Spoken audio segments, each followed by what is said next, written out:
Everybody, welcome in. We have another a baby that went missing in November, and she wasn't reported until this month, December 2022.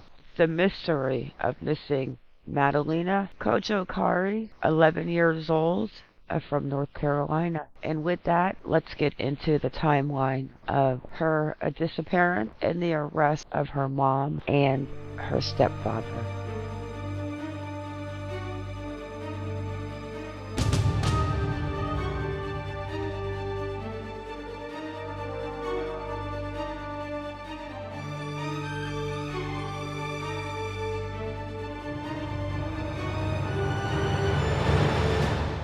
How many children, kids, can you think of right now that has gone missing but was not reported for months and even years after the child has gone missing? Well, Madalina Cojocari went missing and she was not reported missing a few weeks later. So who is Madalina? First, let me start off by saying that my thoughts and prayers go out to Madalina Cojocari's family, the ones that hopefully care, love, and miss her, but obviously not her mother or her stepfather. So she was born April 11th, 2011. She has brown hair, brown eyes. She stands about 4'10", weighs around 90 pounds. She's a white female. She was last seen at her house in Cornelius, North Carolina on November 23rd, 2022, and was reported missing to her school on December 15th, 2022.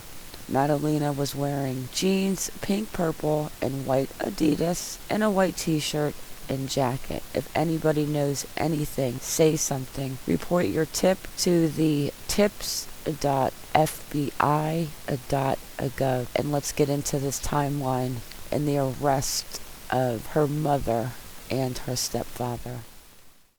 Let's try and understand the timeline of the disappearance of Madalina. November 23rd, Madalina goes to her room after her mother, Diana Cojocari, gets into an argument with her stepfather, Christopher Palmiter, and there's an age difference between these two. Diana, Madalina's mom, is 37 years old, and Christopher Palmiter is 60 years old. Thanksgiving, which was November 24th, 2022, Christopher drove to his family's house in Michigan.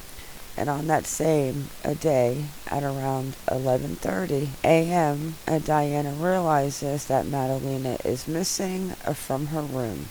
So we are not realizing this child is missing by her mother until the next day. Yeah, no wonder they have been arrested. We'll get into that though in a minute. Then on November 26, 2022, Christopher returns to the house, and Diana tells him about Madalina disappearing, but they don't report it to the police out of fear and conflict with her husband. Out of suspicion, the school resource officer attempted a home visit as Madalina had been absent since November 21st, 2022. Madalina's mother and the stepfather filed a missing complaint to the officers on December 15th, 2022, and on December 17th. They were both arrested for the failure to report Madalina's disappearance. And when these two lovelies were asked about Madalina's whereabouts, none of them had a clue. No idea where Madalina was. They then were in court Tuesday, December 20th. I think they're being held on a $250,000 bond. And Diana was also indicated that she hindered the investigation and begrudgingly reported her missing daughter. While Christopher is also being held on a $250,000 bond, which has been increased from initial $100,000. And they have absolute no clue where this child is. Where is her biological father? And does she have any grandparents? This was an update by the Cornelius Police Department, December 17th, 2022. And here they are. Christopher Palmiter and Diane Cojocari. Now, does he not look like a creeper? Yeah. Big age difference. Just them as a couple to me is totally bizarre looking at these pictures. And interesting too that Christopher went to Michigan for Thanksgiving, but the wife and her mother Diana did not. And of course, that was the last time Christopher claims he saw Madalina was before he went to Michigan. Let's go check out little Madalina getting off the bus and then give an update on these two, which were in court. And so here she is getting on the bus. She's dressed nice. She looks clean. Her hair is done. Her little backpack looks pretty normal. I don't know. And let's go ahead and just slow it down and then listen to a little bit of this news article, and then we will go ahead and wrap it up.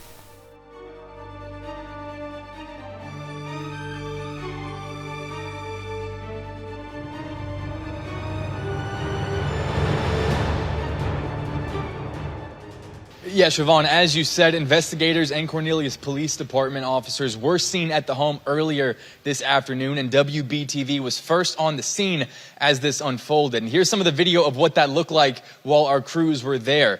About a dozen law enforcement officers arrived at the home around 5 p.m. and they left a little bit after 8 p.m., so roughly 3 hours they were inside of the house. We are working to figure out why they were there and what evidence, if any, they may have found. There are still a lot of questions about what happened to Madalina. Today's search comes as WBTV obtained new court documents in this case that detail probable cause.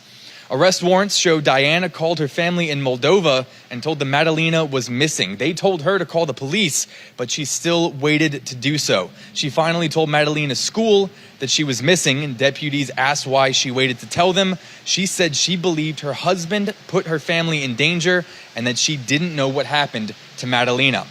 Now, during Diana's court appearance yesterday, prosecutors argued that she has hindered this investigation and will continue to do so if she is ever released from jail. Here is some audio from the courtroom yesterday. The defendant in this case did not report her missing for 22 days, and even then she did so begrudgingly. She has hindered this investigation. We have grave concerns that if she is released from custody, she will continue and more so hinder the investigation and the search for this girl. Her husband are still in custody. Diana was given a bond of $250,000 while her husband's was set at $200,000. Both are expected to appear in court again next week. We will continue to update day by day as we work to figure out these developments and find out exactly what happened to Madalina Cojocari. My thoughts on Madalina are not good. I do not like the feeling that stepfather gives me. He is I just get a very bad vibe off of him. And I'm even starting to wonder if she was seen by her mother on the 23rd. I'm thinking that she went missing November 21st to the 22nd, and I bet they are definitely checking the route to Michigan. Please drop your thoughts in the comment section. We will continue this at a later time, look into the parents' background, and just try to understand why these parents are just awful. People like this do not deserve to have children. But Christopher, he definitely is very strange in my opinion. But with that, it is a wrap. Have a good day or night wherever you are.